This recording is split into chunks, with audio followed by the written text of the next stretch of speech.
And welcome back, everybody, to another episode of Around the Bases with Bubba and Mo, episode 60. And I promise you, Mo and I are not going to fight like some people in baseball these days, but we'll get into that before we get started on these talks. Mo, how we doing, man? Well, you never know, Bubba. You never know. I'm doing well. I'm doing really well. We're halfway through April, which is kind of crazy. It's crazy. We're halfway through April, and some of the teams aren't even halfway through their scheduled month of baseball because, well, they can't play. So we'll get into that later. Let's just kick off. We're not even going to sugarcoat this. I think it was the day after we recorded last week. Rockies Padres got it on a day game in Coors Field. Getaway day. You think people would be calm in Denver these days with the new laws that have been passed for about a year or so. Nope. Nolan Arenado charges the mound when Luis Perdomo hits him. Perdomo then tries to hit him with his glove. Doesn't get there. And before we get into it, if I were on a pitcher's mound and saw Arenado with that hair flying towards me, I'd probably be throwing my cleats, my glove, whatever I had on me, because that looks terrifying. But before we get into your fight, what's your thoughts on this one? This was an interesting one because just to give everyone some backstory here on kind of what happened. Obviously, the Tuesday game on the 10th, Manuel Margot got hit in the ninth by Oberg, 95-mile-an-hour fastball right to the ribs. He's on the DL. Luckily, it wasn't broken ribs, bruised ribs. And then you go to the next day, Perdomo hits Trevor Story, but that was to make the bases loaded. So he ain't trying to hit him, and his control's been terrible as it is. And then the next inning, Renfroe's hit by Marquez. Second pitch, 2 outs, nobody on base. Seems pretty obvious to me. That's the first one that was, intentional. And then the next one, obviously, is the one that blew everything up. Perdomo throws behind Arenado. And so he waited a full inning to hit their guy, the number one guy in the eyes of many people. I know Blackman's been raking, but Arenado's the best player on that team. He's the most talent on that team. I mean, Perdomo's been so wild this year. He couldn't even hit Arenado with the pitch or his glove. That's the best part. Best part. Like the glove was like 6 to 8 feet up to the right of Arenado, and then he ran behind the bench and tried. Arenado almost got a shot in on him. I don't blame him for being pissed at all. Obviously, he's been suspended for it for 5 games. I don't blame him for being mad. I looked up, and you can correct me if I'm wrong, but I don't think there was any bad blood last year between these two teams. I know Andrew Green's kind of fiery with a few guys. He got into it with Dave Roberts last year, but there was nothing there. I don't think they were trying to hit Margot. Mark McGuire was like screaming at Arenado. Arenado's trying to scream back at him, and we all know McGuire could be because of the roids. Not really sure, even though he could hit 70 homers without him. That's neither here nor there. I don't blame Arenado. I think this whole thing obviously, like I said, the first 2 hit by pitches I don't think were intentional. I do think Marquez hitting Renfroe was. That's just my opinion. And Perdomo, thought it was. So he said, I gotta get it back. But didn't work out for him. Now Bud Black came in and said it was behind his head. It wasn't behind his head, but it was up there. So I understand what they're saying. And I think the moral of the story is I don't blame Arenado for being pissed. If I was as big as him, I would do the same thing. Yeah, it's really weird because there was no bad blood that I can remember. If a listener is a Rocky or a Padres fan and wants to, let us know, I'd be totally down to hear about it. But I don't remember anything being an issue with these two teams. And it's the funniest part is, yes, I agree Marquez and Perdomo's were intentional, and Arenado all the right in the world to go dance. If you want to hit a guy with a fastball, you better be ready for the comeback. But the fact Perdomo actually hit his target's pretty impressive because he could have literally been saying, "Hey, I was trying to throw it down the middle of the plate and it got away from me." Everybody believed that. That's why when you said it, I guess that's the perfect point because his control is already just horrible as it is. You throw that on top of it, it's crazy. But you said it, Perdomo and Arenado both got 5-game suspensions, and that's pretty much. Oh no, Gerardo Parra got 4 games. Buddy Bauman 1 game, and then undisclosed fines for AJ Ellis, Freddie Galvis, and German Marquez. So, that was just a precursor to a much, much, much more eventful evening, Mo. Yeah, the Red Sox and Yankees rivalry is back on, Bubba. Obviously, the bench is cleared. A late slide by maybe not a late slide, but he kind of went through onto Brock Holt's ankle. And then obviously Joe Kelly went and missed Tyler Austin at first and then hit him, and Austin charged after the mound, and all hell broke loose after that. I've got a bunch of stuff on this. As you know, this is my bread and butter. I mean, I was watching the game. It was kind of incredible to see. Got the juices flowing a little bit, but I want to hear your takes on anything with this game, on comments, anything. Let's hear it. Yeah, before I let you, take off with the podcast, and I'm going to go do something in my yard or something. I'm going to mention a couple things. A, it was hilarious. Before these brawls were like cleaned up on the field, I'm getting text messages from Mo saying he wants to record basically now. Like that was happening. Let's do it now. I got everything up here. I'm ready to go. It was, and that we almost should have, because in the moment would have been great. Second, I even tweeted it out that night. I was jealous because I remember when the Giants and Dodgers used to be like this, and I want this back so bad. I am so pumped as a baseball fan to see the Yankees and Red Sox rivalry where it's at. Literally the first series of the year, and we're already going. This is going to be great because these are the teams we expect to battle for the crown in the AL East by the season's end. This is beautiful, absolutely beautiful. Now the basics of it. The slide, yeah, you shouldn't be coming cleats up. If you go cleats up, expect to get some repercussions. Sure. Joe Kelly. We've talked before how I don't appreciate guys getting thrown at their heads. Like, that's just dangerous. And Joe Kelly's throwing gas. I'm all for the retaliations, the unwritten rules. Actually, I'd rather they not do it, but that's how it's going to be. So we're not going to stop it, like we said before, until baseball stops it. So with it happening, he needs to do a better job of where he locates those pitches. Did he throw his head, though? He threw one behind, like, his neck, shoulder area. It got up there.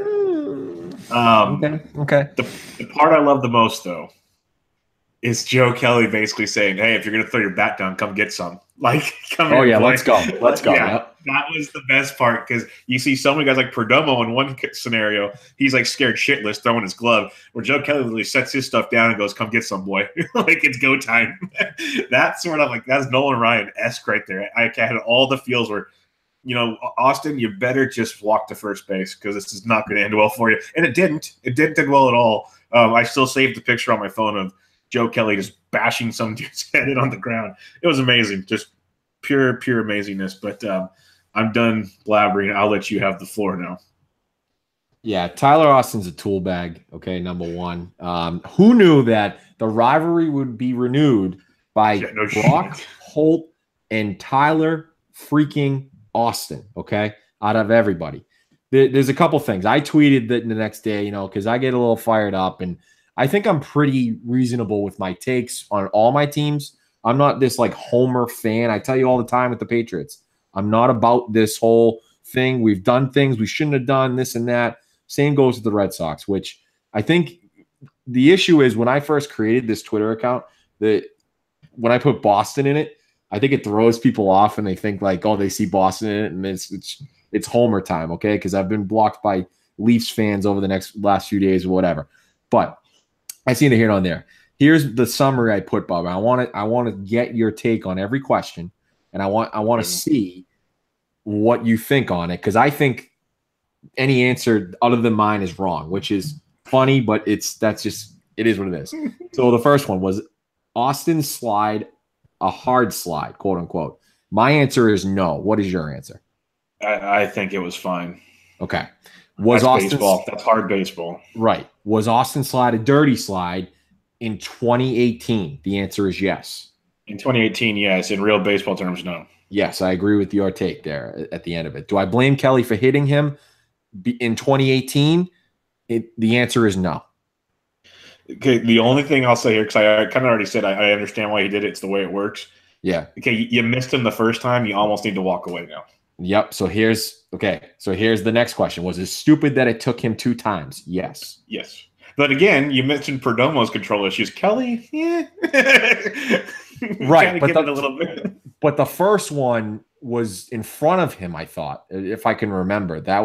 It was up, but it was in front of him, like really inside. I could be wrong on that one, but neither here nor there. Let's move on. Do I blame Austin for charging? The answer is no. So I think all those questions are pretty – we've talked about the whole Chase Utley rule and how we both disagree with it. Even though we're new school baseball guys with the analytics and different thinking, we're still old school baseball guys where we want to see the Play Buster the game. Posey rule, the Chase Utley rule. We want to see them play the game hard.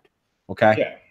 As a Giants fan, I hate the Buster Posey rule. I hate it. Right. And the sad thing is, it's great that Brock Holt said something to Austin when the slide happened, but don't come out after the game and say, well, I probably shouldn't have said anything on the field. So basically, this whole thing got started because Holt said something that he didn't want to say, which is terrible. I have just a few quotes, Bubba, and we can kind of comment on them. I will try not to spend a ton of time on this, but I just think it's funny. We can both comment on them. So Aaron Boone, the idiot Yankees manager, the terrible hire by them. I thought it was a hard slide into second, nothing remotely dirty about it. And then to make matters in your own hands and go hit one of our guys like that, I thought it was an overreaction. I didn't think it was right.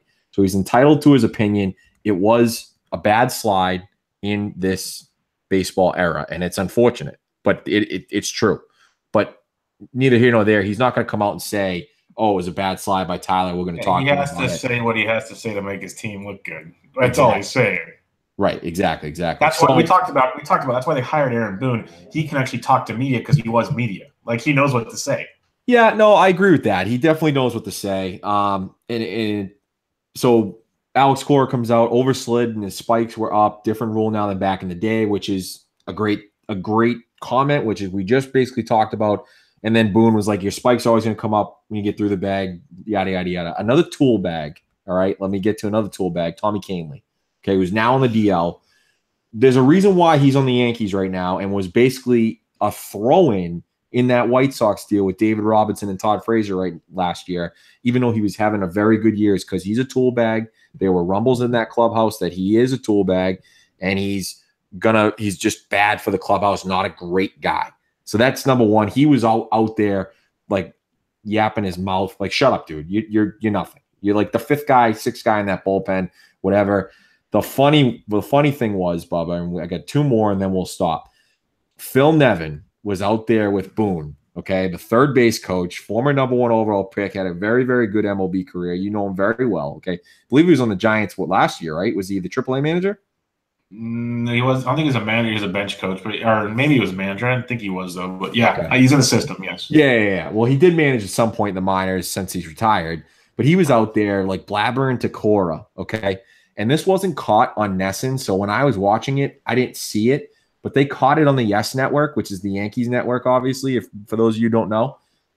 Cora made like a movement, and if you watch it on YouTube, you'll see it, but he kind of went, shoot him away, okay? Hey, go back to your box, and you could read his lips. Nevin, go back to your little box and coach third base. I thought that was tremendous by Cora. I think it's just awesome. I would think the same thing if Aaron Boone did it to one of our guys. Just great for the rivalry. And then the last thing, I guess we can end with this, and you can comment on anything I've said. I know I'm blabbering on, which I normally do. This is from Christian Vasquez. You know it's coming. He said of retaliation. You know that's coming. They feel like us. Their clubhouse is our second home. It's wanting to protect your home. So it will be something soon. If not this series, maybe in New York. Christian Vasquez did not get in front of Tyler Austin. He took a lot of heat in Boston, deservedly so, because as a catcher, you're supposed to get in front of that guy, sort of like Veritek did a la A-Rod.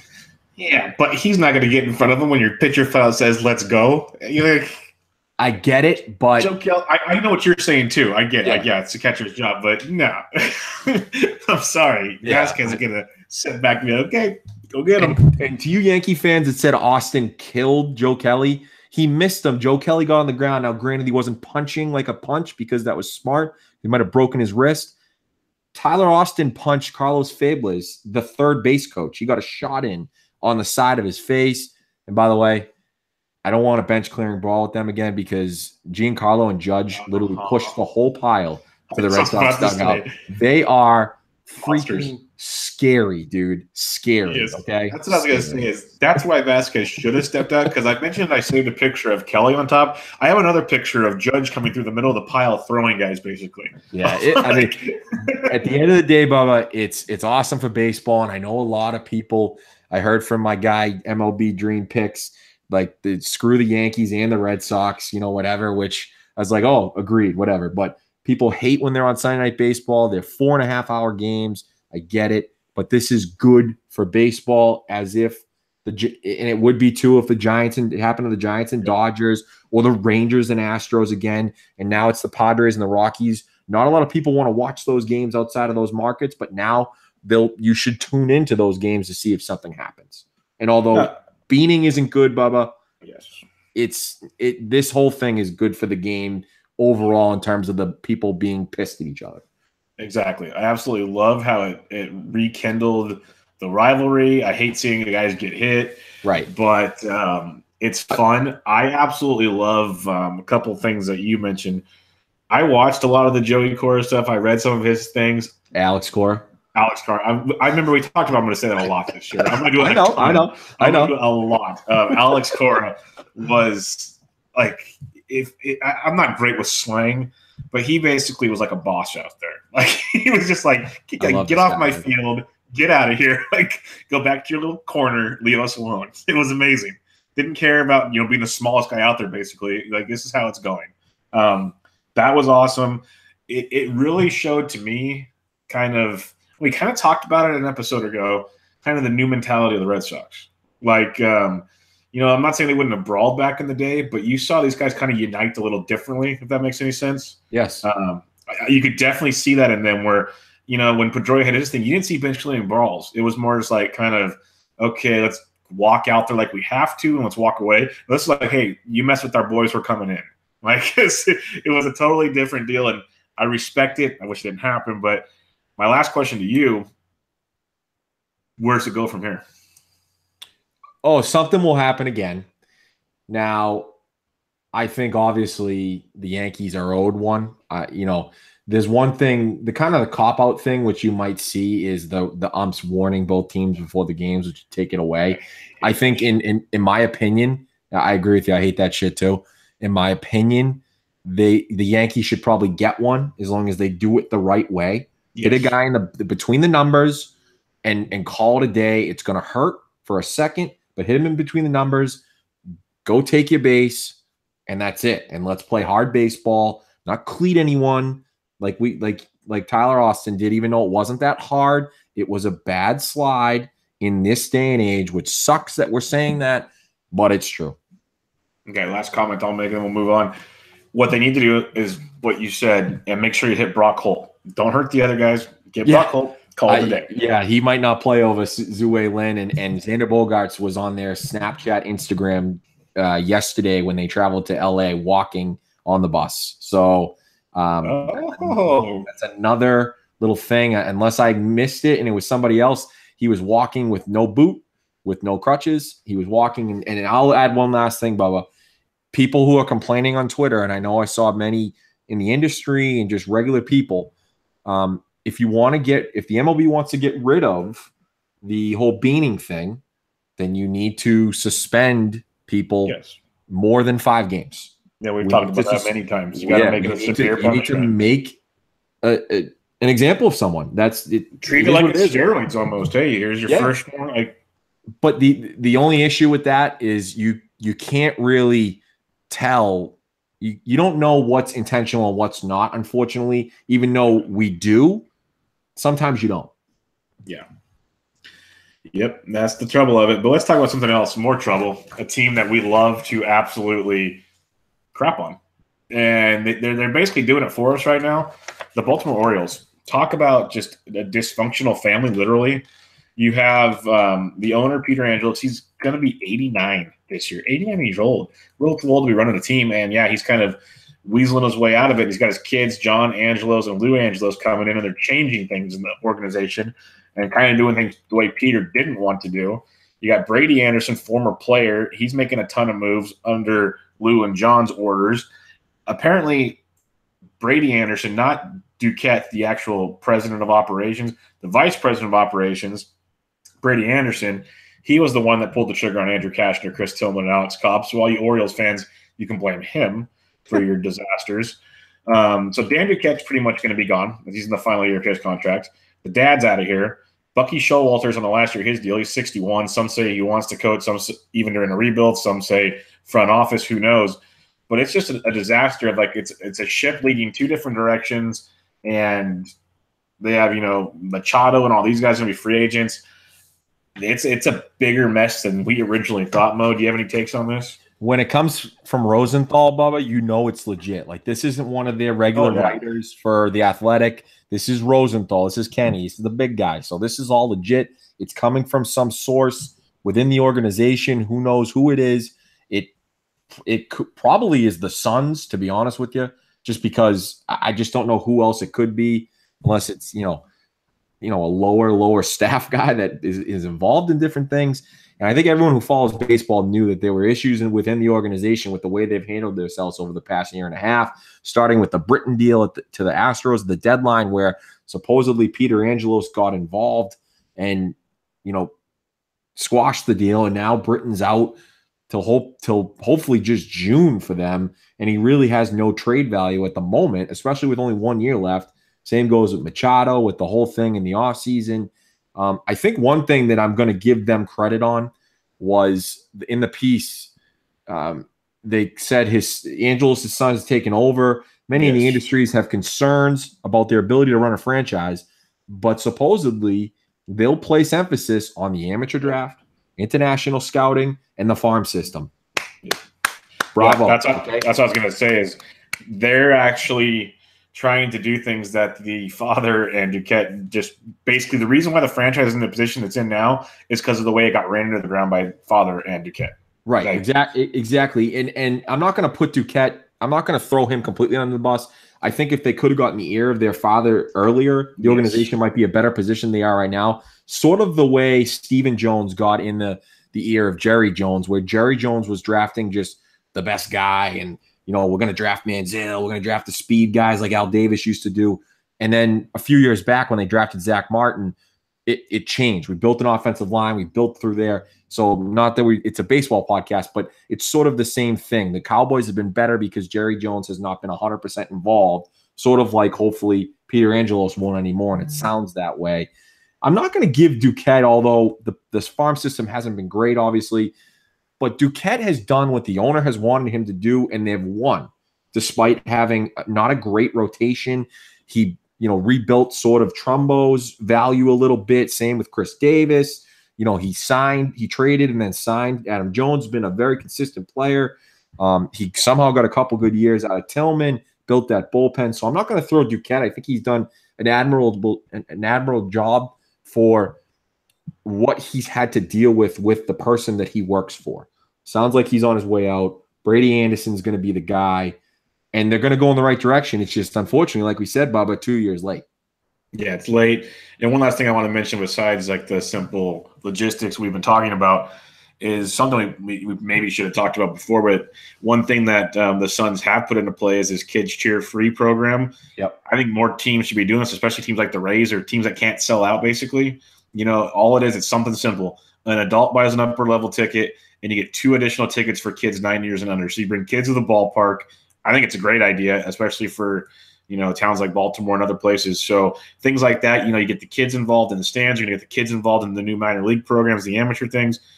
The Orioles, they're already in one of the toughest divisions in baseball, but this is how they're going to have to redo it. And it seems like they might have pieces in place to do it once we just kind of get a few things out of the way. So this piece, because as much as we've crapped on them, this piece by Ken Rosenthal really opened my eyes to there's hope for these guys. It might be a few years, but there's definite hope for these guys now.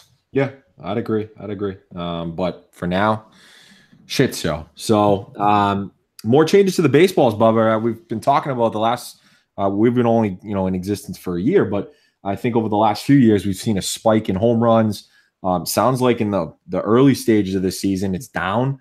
Percentage of home run per fly ball down to the lowest level since 2014. Could be because of the cold. We're not too sure. So I'm not going to get too far into this because the science part of this sort of put me to sleep here, Bubba. So I don't want to get too far into it. But the supposedly decrease in the baseball's air resistance, the humidor working, cough Derek Carty. The D-backs are 5th. We're 5th last year, and now 20 in home runs. It's early. Goldschmidt had 0 until like a few days ago. The teams are required to store baseballs in air-conditioned rooms if they're not a humidor part of the stadium, and like Chase Field and Coors Field. So It's early, Bob. I think a lot of it has to do with the cold, but we shall see in the upcoming months.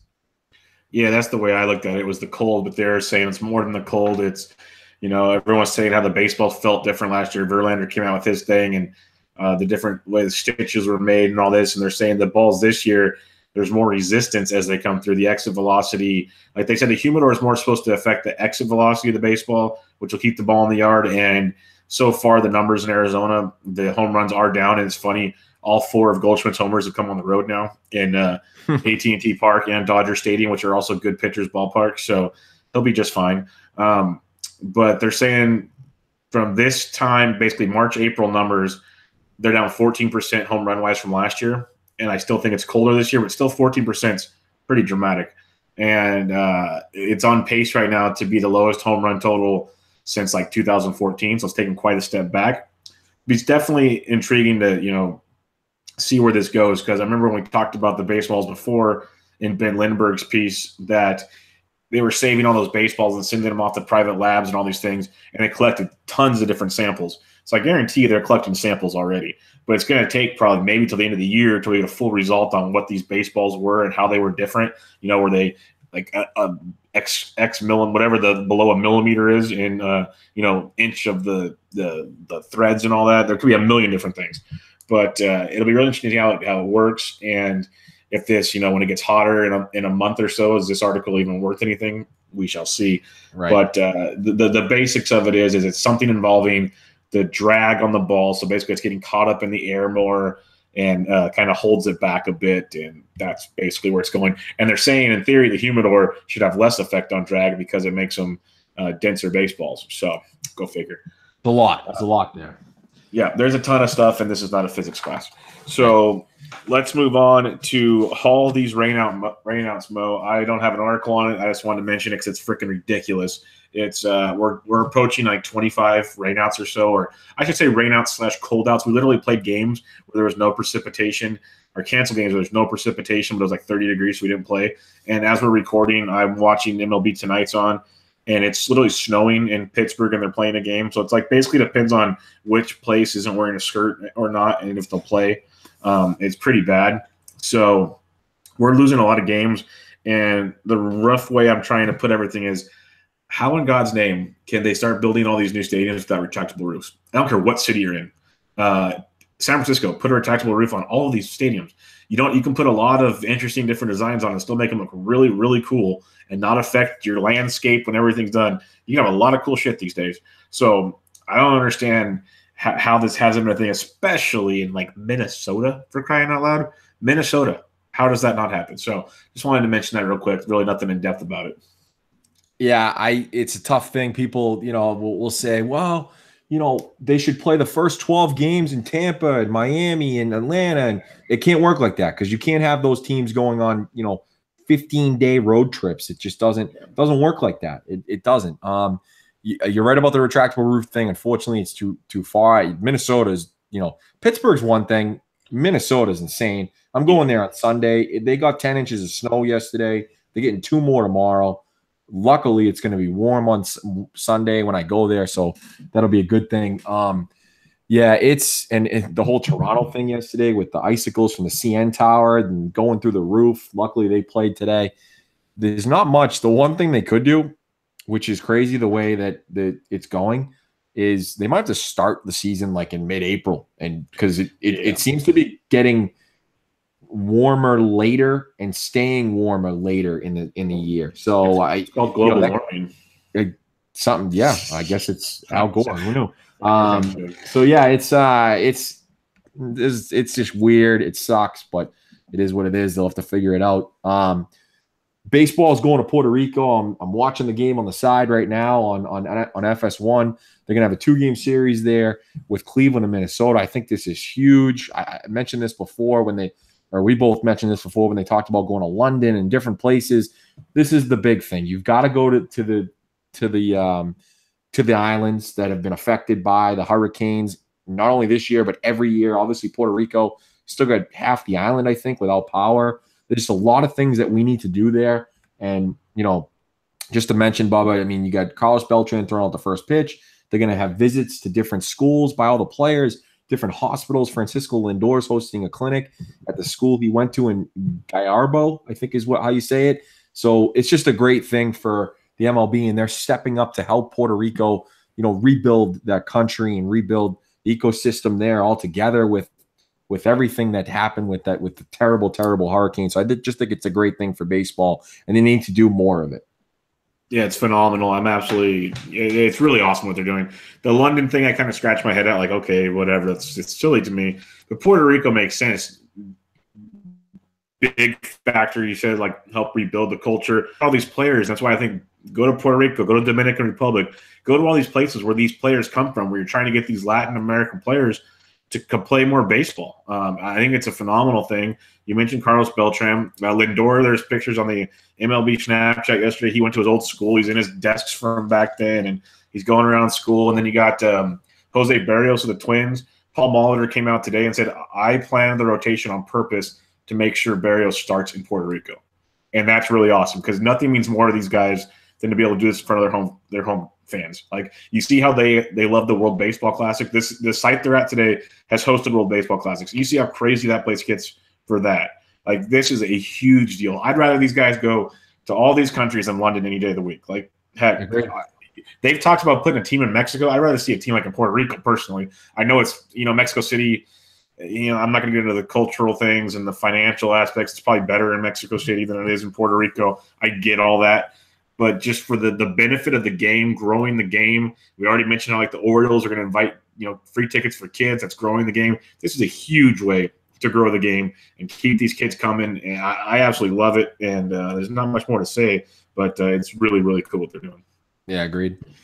Last but not least, got to talk Marlins man. And Marlins man's involved for the reasons that the city of Miami is trying to sue the Marlins because they feel they are owed money in the sale that Jeffrey Lurie got.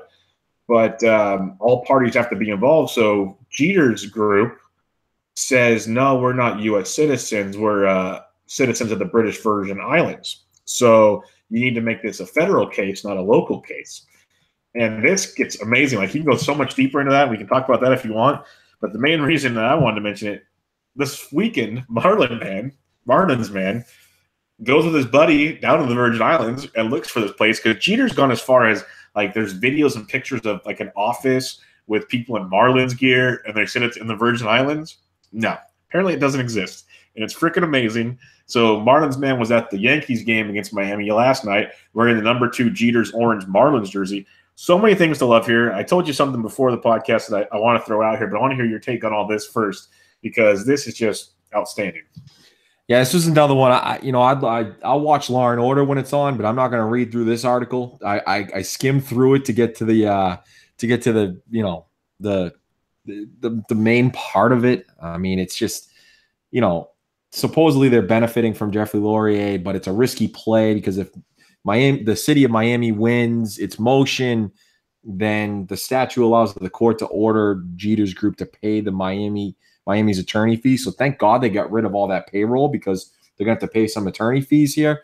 And they're probably not going to be cheap. So it could be Yelich's salary, to be honest with you. I think Marlins man is a maniac. I think he is insane.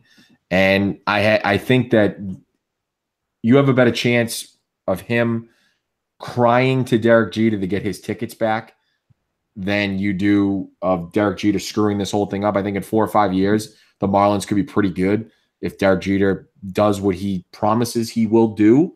By then, by the way, he'll have his $25 million that he's invested back. So maybe he'll go and spend a little bit more money.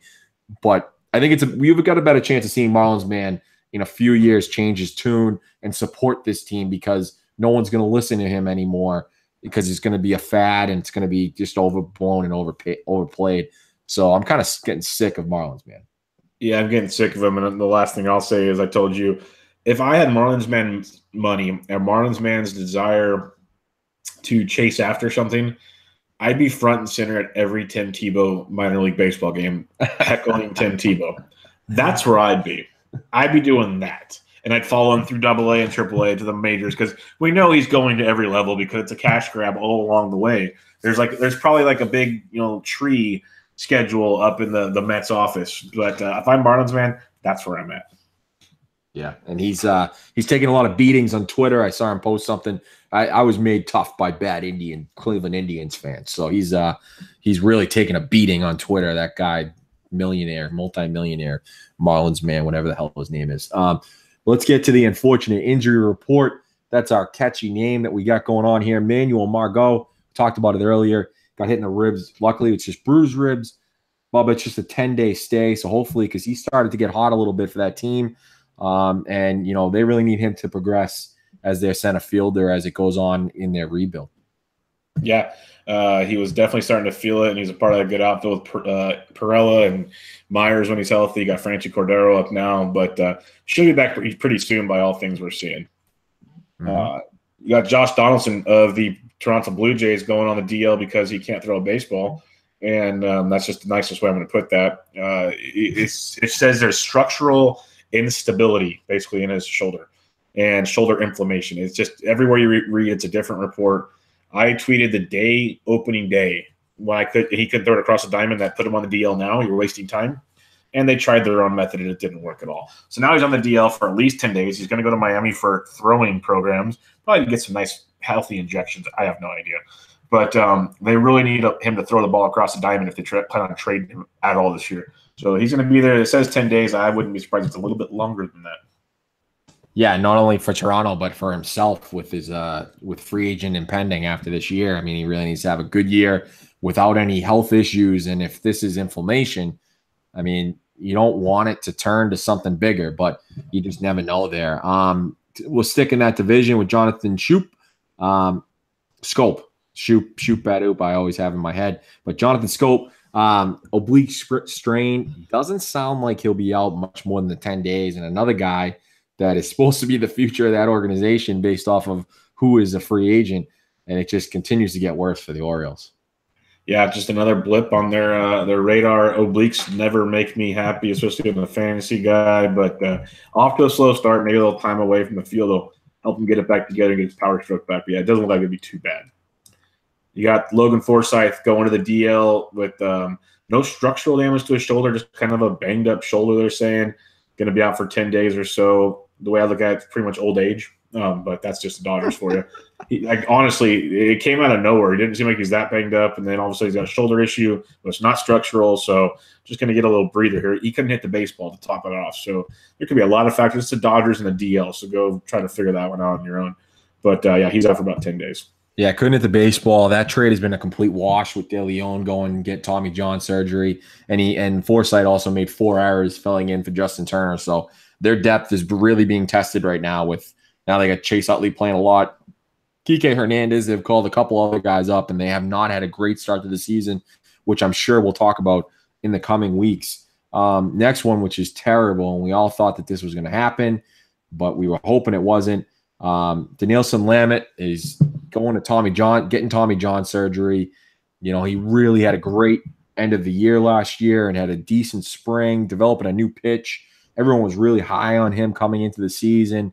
Fantasy and not, and just for him to improve that rotation, because we all know what that rotation looks like right now, waiting for Cal Quantrill and a few other of the young guys down in that organization. But this is terrible for him. He'll be out this year, and I would guess most of next year based off of when he's getting the surgery. Yeah, they'll be lucky to get him back about mid-year next year. So that sucks. Definitely sucks because of an intriguing young arm. We got Kevin Kiermaier of the Tampa Bay Rays just can't stay healthy, and this is bad news. He messed up his thumb. MRI came back, torn ligaments, has to have surgery. They're talking, 12 to 13 weeks. For you, quick with math, it's 3 to 4 months. So that's almost the rest of the year in theory. Almost the rest of the year. Like he'll be back in maybe September. Not good, and that's about the nicest way I can say it. Yeah, now you got Steven Souza, you got Evan Longoria, you got Kevin Kiermaier, you've got all the guys that really led their lineup last year. And C-Dick, obviously, who would forget him? All those guys that were in the middle of their lineup last year are gone. Kiermaier just can't stay healthy. He's top 3 defensive center fielder in baseball, maybe even the best center fielder in baseball. It's just not a good thing for the Rays. They're on their way to the #1 pick next year, which unfortunately, maybe they need. Elvis Andrus, elbow fracture, doesn't need surgery, but out 6 to 8 weeks. That's the best news you possibly can have. He got hit by a pitch, and everyone thought the worst, that he was going to be out 3 to 4 months. It's only 6 to 8 weeks, so hopefully the Rangers get him back soon, because they definitely need him with the depth on that roster. Yeah, it's a quickie, well, not quickie, but a good healing process. Most likely, they always say breaks better than a sprain, so get him back. It's not like they're going anywhere this year anyway, so sucks, especially for you fantasy owners, but other than that, the Rangers are going to Rangers. Let's talk D-backs. Taijuan Walker goes to the DL as he has inflammation in his pitching shoulder. It's weird because initially the report came out as he had forearm tightness. Now they're saying inflammation in his shoulder. So I don't know what the real answer is. I'm going to go with inflammation because that's what came out the next day. But either way, not good for a guy that, you were hoping for a big year out of.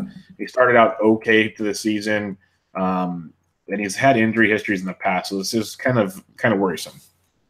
It's a tough one, but I think they thought at first there might be issues, and he kind of said, asked the doctors, is there something wrong? Would you know if something's wrong? And they said, yes, looks like you missed it, and it's trending towards a good outcome, according to my guy, Tori Lavello. So looks like they survived a scare, but they, most of the rotation guys last year, which is the reason why they were very successful, were healthy all year.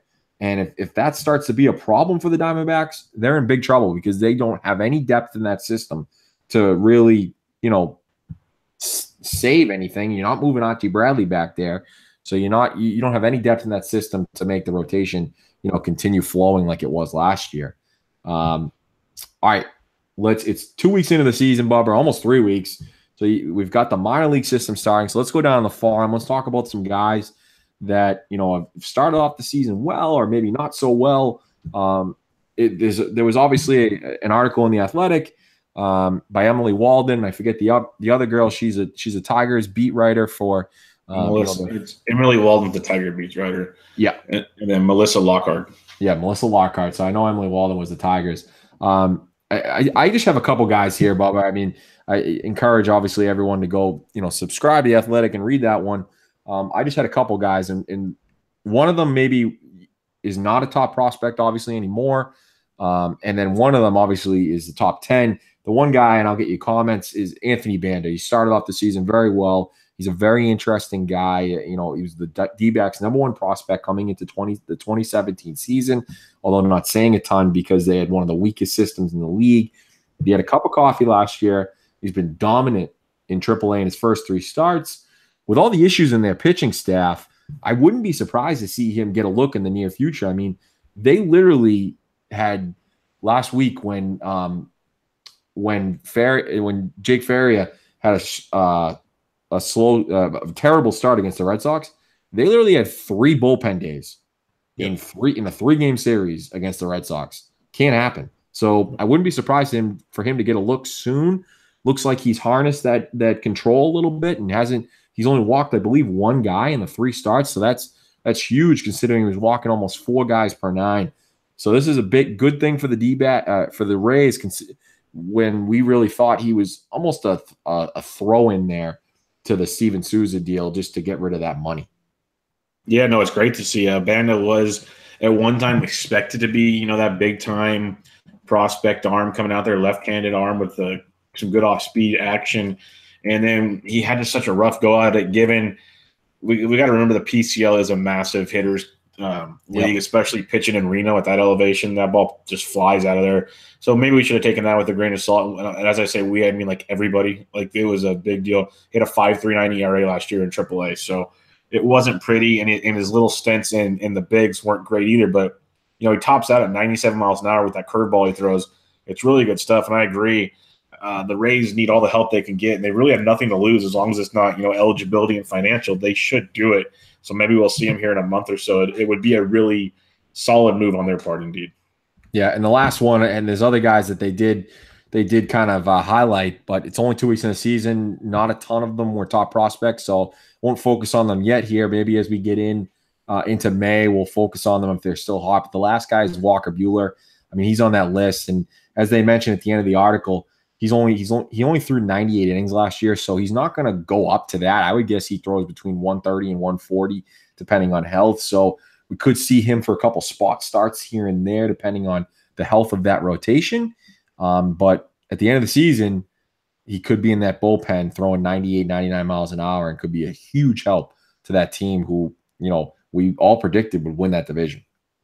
Yeah, he's off to an amazing start, picking up pretty much right where he left off last year. And you mentioned the most important part, and I talked about it on other shows, is the innings. They are going to handle him with massive kid gloves. They do not want to see him get hurt. They do not want like what happened to Urias and other young arms. They've seen De Leon's. Like, we've seen this happen. That's two names that came out of that system. So there are concerns there. This kid's a beast. He's a lot bigger and more in shape than those guys, it seems. What I could see happening to limit the innings is he'll be there like Davinsky. You bring him in, throwing 98 with his off speed, his slider or whatever, but you bring him in and you do that with for like an inning, 2 innings, maybe 3 at the most. I could see them using that. That way they can use him a couple times a week and get the most out of him. Yeah, and then there's another article on MLB.com, which everyone has access to. You're going to see the MLB Pipeline Team of the Week. Just a couple guys, Bubba, that I saw from this that really jumped out to me was Tyler O'Neill at the start. He led the way. He doesn't walk a ton. I think that's a big red flag there and strikes out a little bit too much. But he had 6 homers in the first 2 weeks of the season. I mean, he's had a great start, and the Cardinals really hope that he turns into something, if not trade bait, because, I mean, I think they're stuck in the outfield right now with who they have, so he's kind of blocked. And then the second one, you can comment on both of them, is Juan Soto, who is with the Nationals. I think he's one of their top prospects, but he's kind of blocked, obviously, by Victor Robles, who we'll get into in a little bit. But he's raking early, 4 home runs, 19 RBIs, batting .361, a 489 OBP and A ball. I'm going to monitor this guy a little bit because I know he's just outside the top 100, I think, or maybe a couple of. He's number 29. Oh, my bad. I'm thinking of somebody else. But yeah, he's number 29. And the reason why I said that is because he was at A ball. So I think I mixed him up with another outfielder. Maybe I forget who it was, but neither here nor there. So he's number 29 on Baseball America. He's raking. He's at A ball right now. I wonder how quick. He's only 19 years old.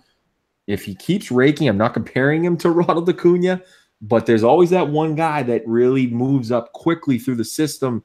And I wonder if it could be him this year. Yeah, first I'll hit on Tyler O'Neill. This guy is a masher.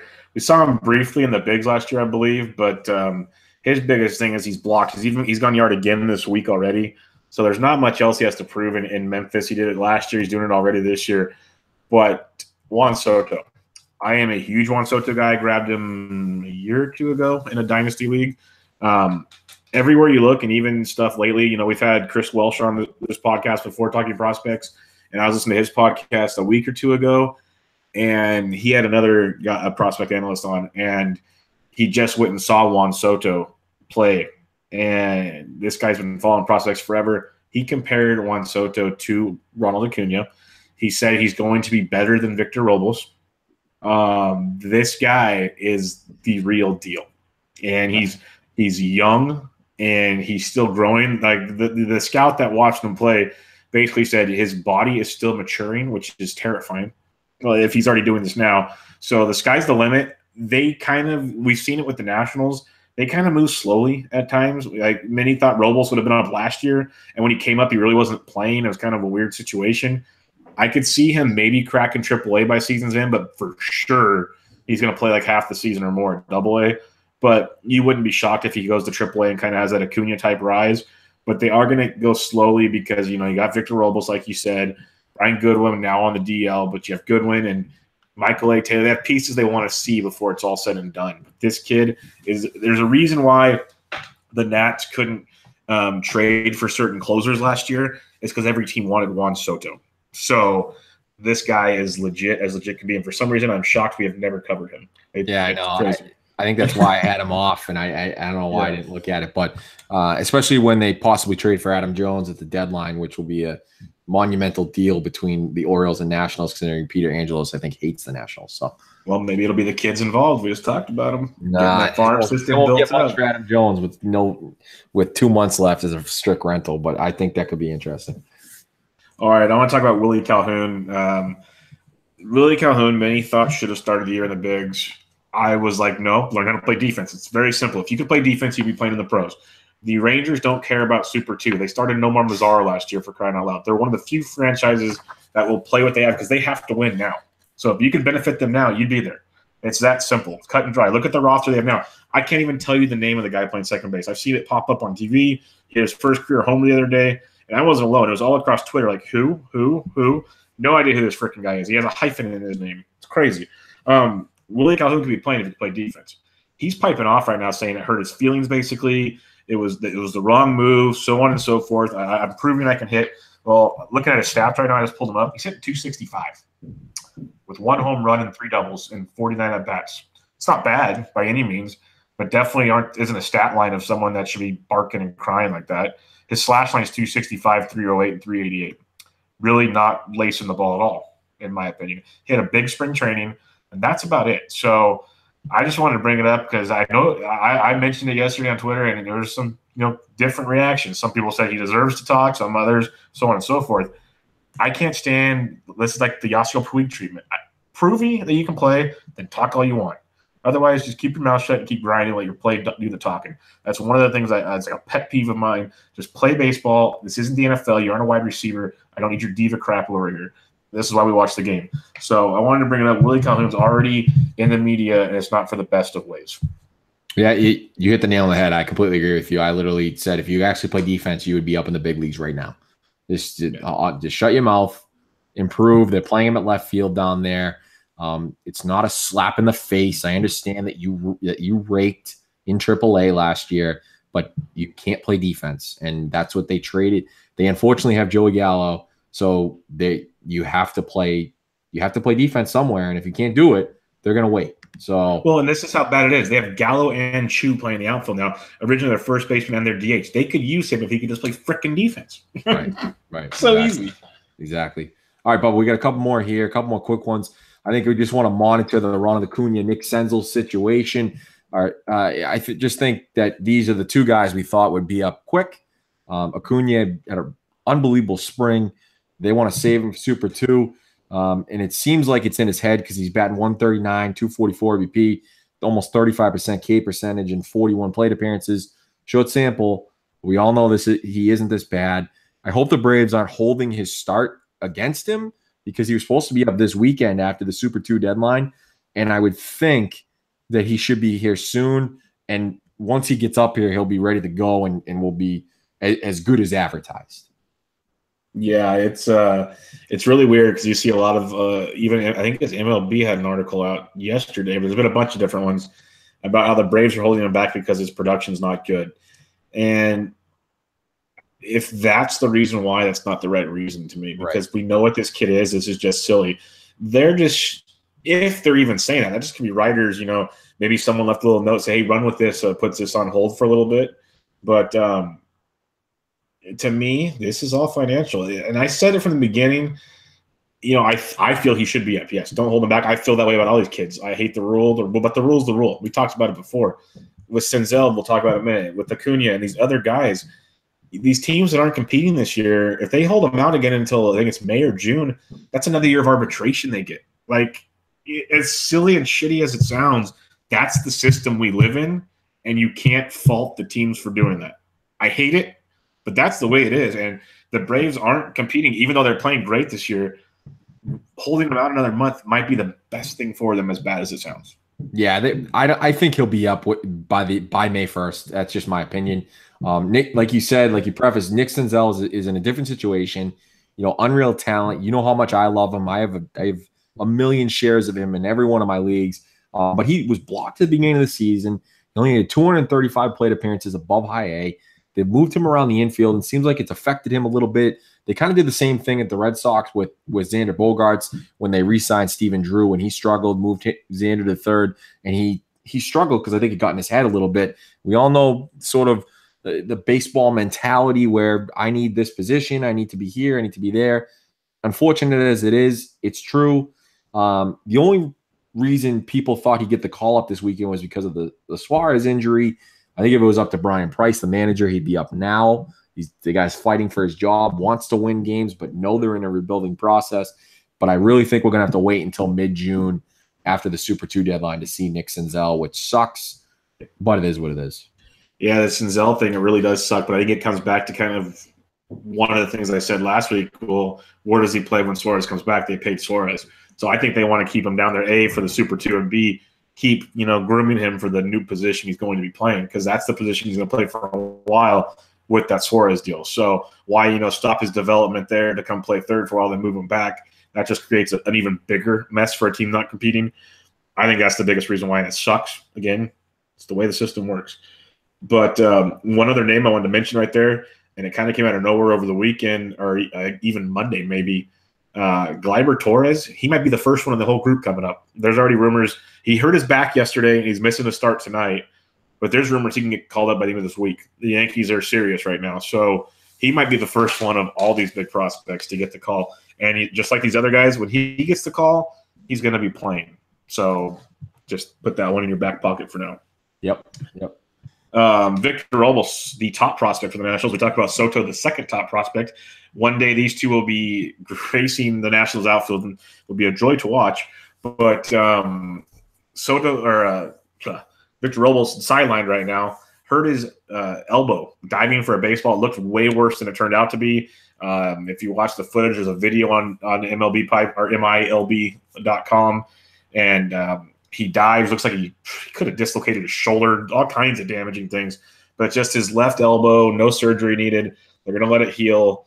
Don't rush him back. That's for darn sure.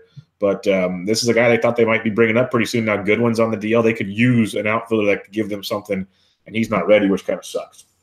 Yeah, this is a tough blow for them. Obviously, Michael Taylor getting the first shot at center field, and I think they were hoping that if Taylor couldn't get it done, then Victor Robles would be the guy, and it doesn't look like that way. And, a shoulder injury is not an easy thing to come back from, especially, being an outfielder and just hitting at the plate. So tough one for the Nationals and for Victor Robles. Last one, Bubba, I did want to put this one on the list, I think mainly because what the Brewers did this offseason with the trade for Yelich, is Corey Ray has a strong start. The former number 5 overall pick in 2016, he's dropped down on a lot of prospect lists, out of the top 100 completely when he was there the year before.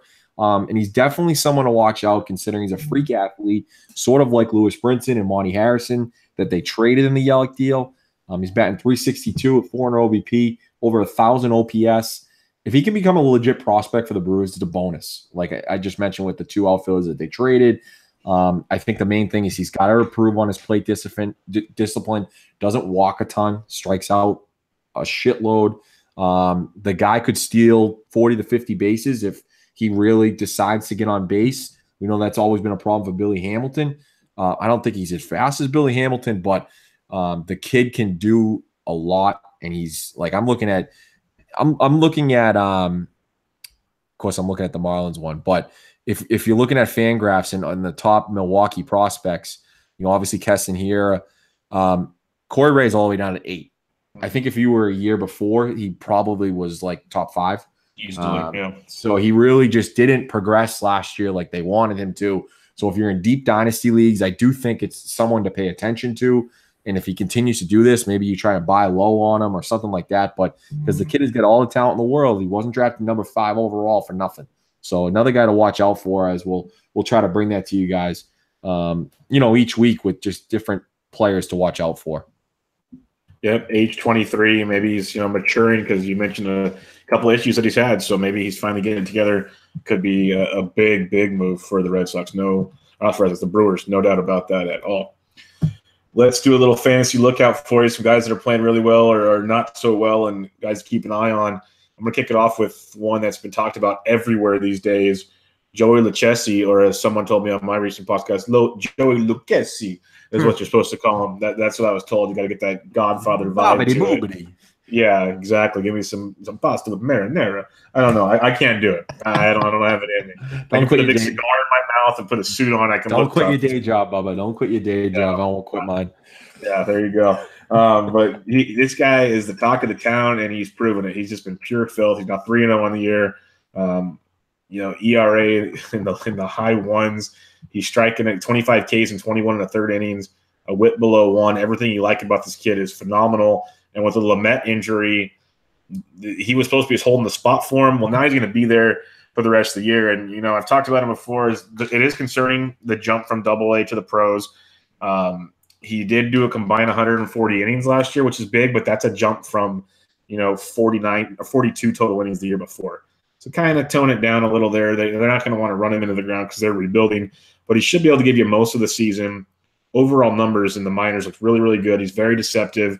Technically has 3 pitches, depends on who you talk to. Some say it's more of a slurve. Some say he's got a slider and a curve. It just depends on who you talk to. But the kid's good. I want to see the second time through the league. But I got to keep an eye on for sure. If you can still snipe him, I'd snipe him. Otherwise, enjoy. Yeah, I think you said I saw you in talking about it in terms of the curve and change up and whatever, because obviously Fangraph says he basically throws a fastball and a change up. But then there's the curve velocity there. So it depends on what you look at in terms of Brooks baseball in there. And also, did someone spend over $500 in the Great Fantasy Baseball Invitational on him? Yeah, that's what started that debate. When we started talking, is I saw, for those that care about our fantasy teams, in that invitational, it's a great thing. And Smada, this guy Smada on Twitter, he updates the league standings every day, the waiver wires, the works, and he tells you how much each league paid for each player. And someone paid like $580 or something. And it was Dalton Del Don of Yahoo Sports. Yeah. That's my answer there. Yeah, I love all that stuff that he does because my regular job is with Tableau, so everything he does there I get, and it's really, really cool. Let's go to the next guy that I have is Trashner, Andrew Cashner for the Orioles. Has started off really well for them, 2.50 ERA. The guy's got a 190 BABIP. He's got a 97.4 left on base percentage, and he's walking almost 4 guys per 9, and he's letting up almost 2 homers per 9. This is going to come down fast in the summer. He's a -1 WAR, depending on 0.1 WAR, depending on what you look at. That's on Fangraphs. He's got a 5.70 FIP. If you own him, it's gonna be bad. I mean, I don't think I have to tell everyone that, but I think if you just into fantasy baseball or you're not as in depth as some people are, and you look at the 2.5 ERA and say, "Oh, this guy's doing really well." No, this guy's going to come down fast, and especially you get him in daily fantasy. And when it gets warm in Baltimore, that ball's going to fly out of there. Fly. My question to you, because I agree, I want nothing to do with Trashner. I can't stand the guy. The fact he makes this happen kills me every 5th day on DraftKings. But because I will fade him every single time I can. But he did this last year in Texas, which is a great place to hit in also. In 28 starts, he had a 3.4 ERA with a 4.61 FIP. So there was still that gap there, is what I'm trying to say. Not like 2.50 and 5.70. That's a massive gap.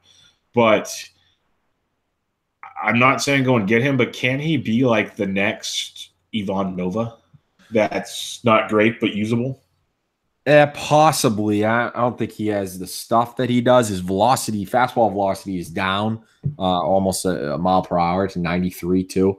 So I think that's something to watch out for. As he's 31 years old, but he's been through the ringer here. I just think that I know what last season was in Texas. I just think it's going to be more like 2016 than last year. No, and I can see that. And this is a comment about the league in a whole, not about Cashner, because his velocity very well could be down. But one thing, I'm getting kind of tired of every day there's like 5 new velocity people that are down or whatever. Okay, yeah. Sure, there might be some, but let's remember it's 30 degrees and you're not going to throw as hard. Yeah, it's the same thing we talked about with the home runs. It works for pitchers too. No, I get that, and I take that into account probably with a more seasoned pitcher. I think the funny thing was the Red Sox stats on Twitter. They literally tweeted, I think, 10 different Red Sox pitchers. Their velocity is down from last season to this season already. So I think that's more of a buildup for what we've been seeing, you know, with Chris Sale not pitching a ton and really just getting everybody ready. So I do get that point where, you know, velocity is definitely a key metric to look out for, but we don't want to celebrate it yet 2 weeks into the season. Yeah, no doubt about that.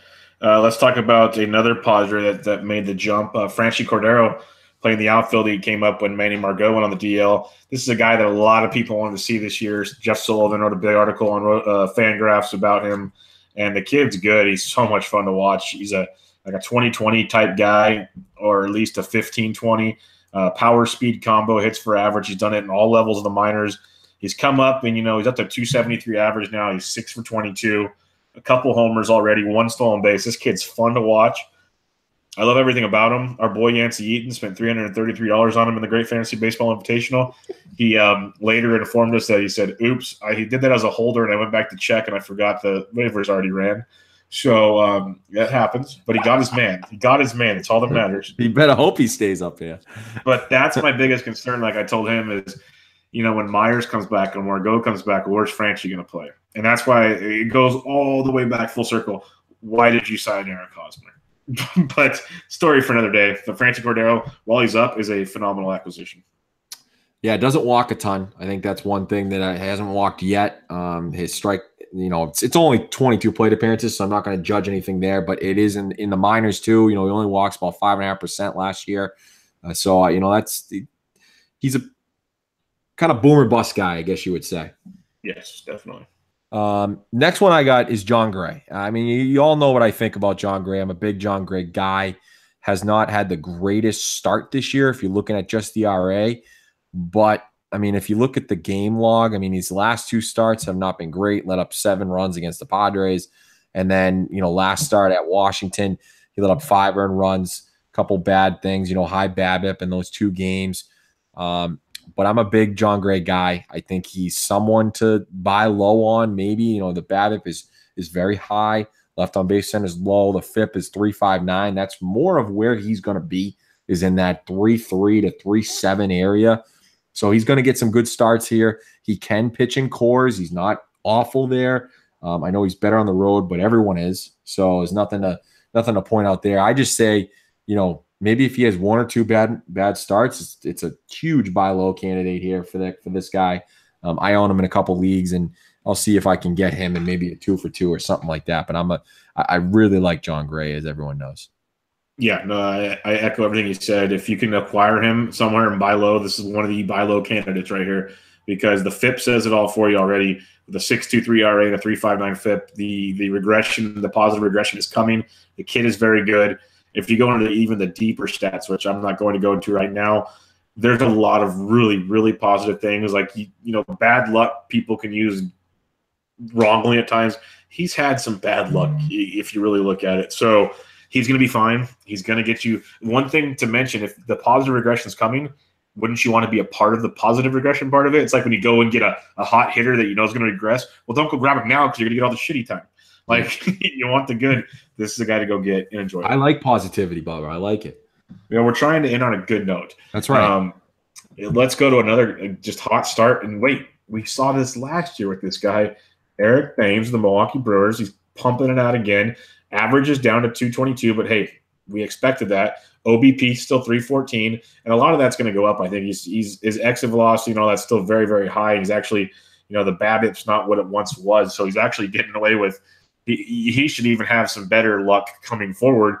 But the main reason I wanted to mention it, he has 5 home runs already. We saw this show last year, Mo. The biggest question I have is this something that we're going to see this year, or is this kind of just like last year all over again? Yeah, no, I agree with you. I mean, the exit velocity is a big thing. The 192 BABIP, so it's not going to stay like that. I think he's going to get more contact. Obviously, he's got a very high ISO at 378, so that may come down a little bit, but I think he'll hit the ball hard, a few more doubles, and he's getting playing time for the most part. I know they've had, you know, Yelich has been hurt, so we'll see where that ends up. If Ryan Braun plays a little bit more at first base, that could take some at bats from him and get him get him into a funk a little bit if he doesn't get consistent at bats. So that's something to sort of watch out for as well. But, you know, the strikeout percentage, the walk percentage is about the same as it was last year. So there's nothing crazy there. It's not like he's striking out 30 5% of the time.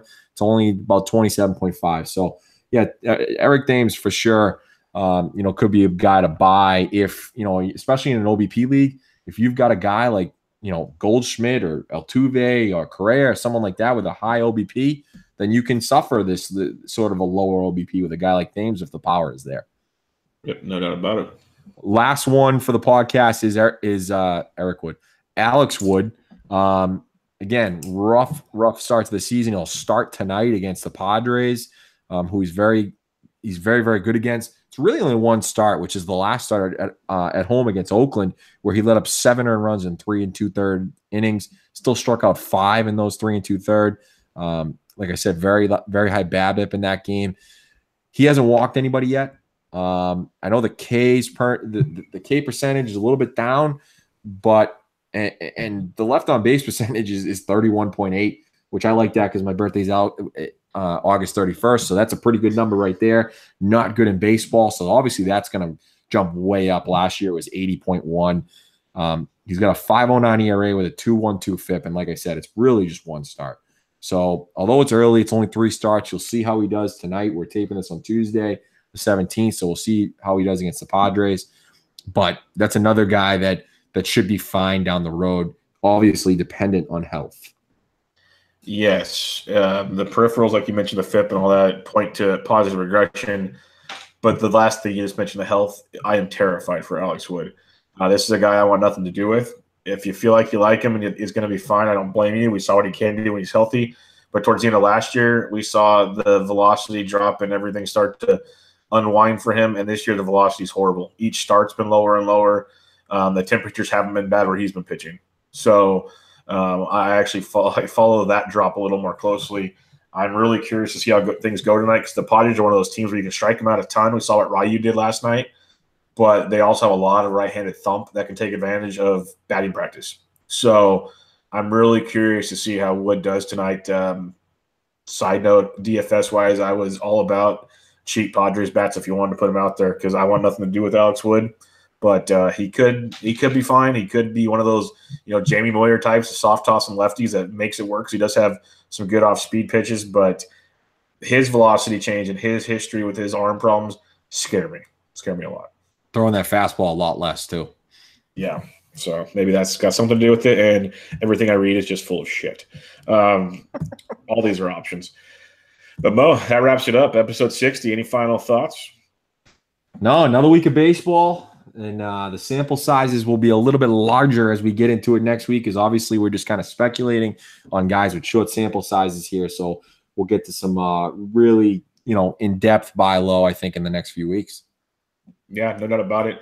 Everybody, if you could do us a favor and go to either SoundCloud or iTunes or wherever you listen to the Stitcher and just give it a rate and review. It'll help out a ton with what we got going on and grow the product more.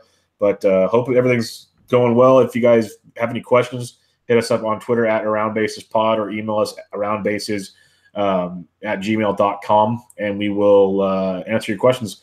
But until next week, this was episode 60 in the books. Catch you guys next time. See you.